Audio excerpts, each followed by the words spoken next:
নমস্কার বন্ধুরা, চলে এসেছি আজকে আবারও একটা নতুন ভিডিও নিয়ে। আমি এই গাছগুলোতে একটা গোবরের তরল সার ব্যবহার করি। এটাই আমি আজকে দেখাবো যে আমি সেই তরল সারটা কিভাবে বানাই। একটা ছোট বালতিতে জল নিয়েছি আর এই গোবরের ডিলগুলো আমি দিয়ে দিচ্ছি, একদম পুরো ভিজতে দিয়ে দিচ্ছি। কয়েকটা দিলেই হবে। পুরো 2 দিন পর এরকম একটা মিশ্রণ তৈরি হবে।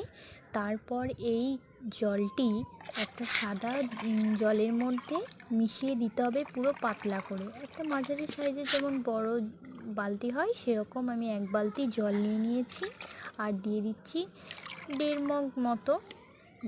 একদম পাতলা করে দিলে ভালো হয়। 3 থেকে 4 দিন পরপর দিলেই এই সারটি দারুণ কাজ করে। একদম ক্যাকটাস থেকে শুরু করে সমস্ত গাছেই দেওয়া যায়। ভালো লাগলে লাইক করবেন।